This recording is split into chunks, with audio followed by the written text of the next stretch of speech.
Hi, I'm Ray Romano, and I've known Harry Freedman for a long time.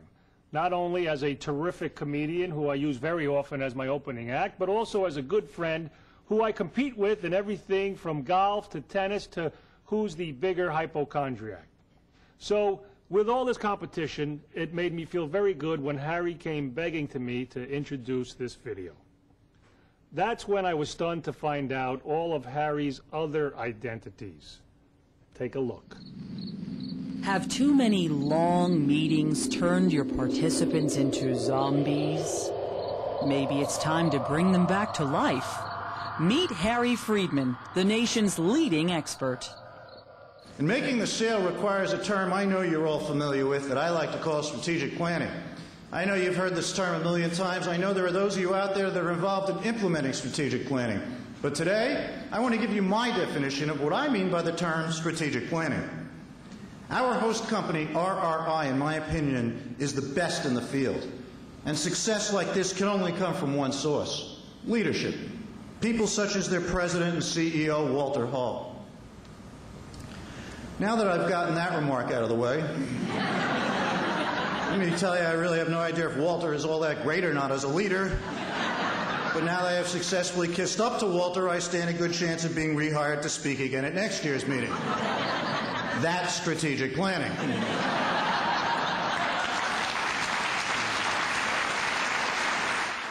According to front-page profiles in the business sections of the New York Times, Miami Herald, and International Herald Tribune, Harry Freedman, M.D., Ph.D., J.D., has been a doctor, a consultant, a top stockbroker, and a motivational speaker. He has been described as an expert in worker safety, bank regulation, health care, and stock forecasting. Harry Freedman is also an utter fraud.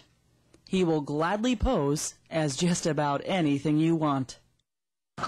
Truth of the matter is, I truly admire the work being done here at RRI, particularly when you consider as part of their jobs they have to deal with anything from handling transfers in over 60 countries while cutting relocation costs, handling inspections and disclosures and spouse partner support programs, to obtaining independent appraisals and analysis and disposing of old homes. Which I think proves one very important thing. The leadership of this company simply can't make up its mind what the hell it really wants to do. That's why I believe I've been brought in here in order to help clear these things up. After all, I think we've all heard the expression, those that can do, do. Those that can't do, teach. Those that can't teach, consult. And those that can't consult, recruit those that can do, which I think should pretty much explain the whole thing. Thank you. I know by now a lot of you are wondering what the heck I'm doing up here. The fact is, we didn't bring you here for an actual meeting, but rather because a lot of your companies hired me so they could have an excuse to get you out of your offices so they could clean out your desks and bring in the new trainees.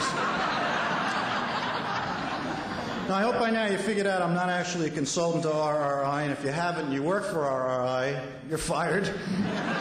I'm actually a stand-up comedian from New York City. My name is Harry Dilbert Freedman. Thank you. That's actually my stage name. My real name is Biff Wilson. And the reason I'm really here today is to talk to you about Amway products. Our next speaker, Dr. Harry Freedman, is actually an old friend of Ed's. We've asked him to say a few words tonight about Ed, as well as to talk about some ideas that will help the next administration continue the tremendous legacy. Please welcome Dr. Harry Freedman.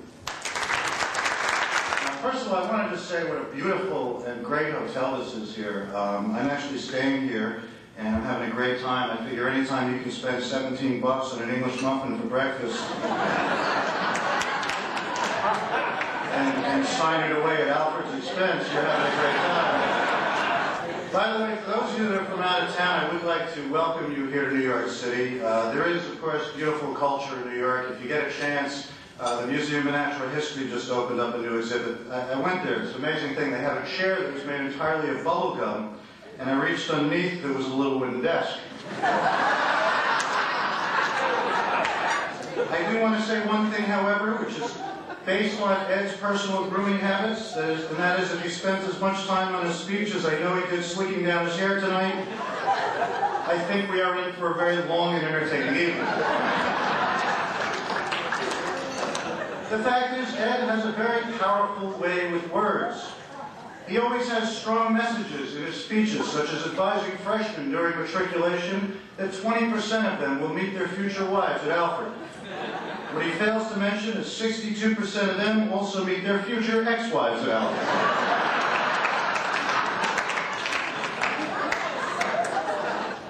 Then there are the great accomplishments of Ed's, like turning the Rogers Campus Center into the Powell Campus Center, which basically means for enough money we'll remove an old donor's name right off the building and paint it over with a new one as if the first name never existed.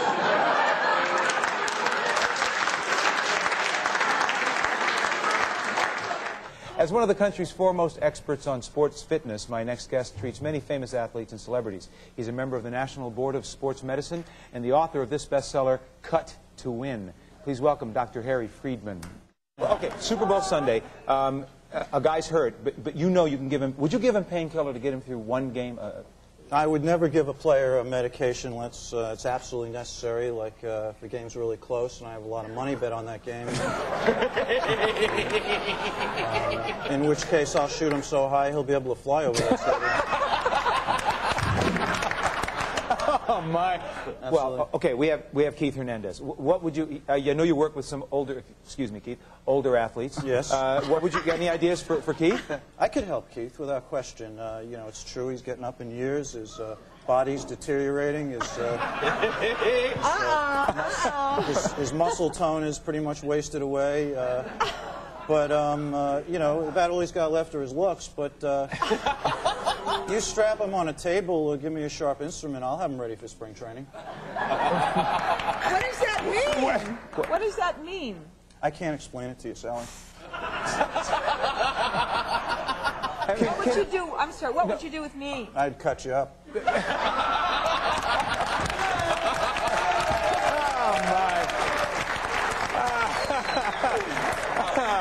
Well, all right, Dr. Freedman, something I think we all want to know. Where exactly did you go to medical school?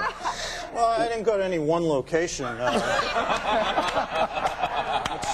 It's kind of one of those correspondent courses, you know, with the welder on late-night TV. People don't think it's prestigious, but I not only got my degree, I got a nice set of tools, so... I mean, where did you find time to even write that book? Well, I think that's best answered by reading my next book, which is entitled Managing Your Time in Prison.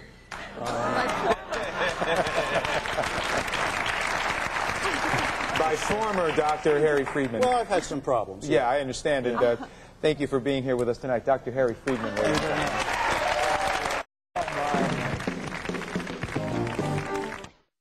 Thanks, man. It's nice to get out and meet the readers, you know? Yeah, it is.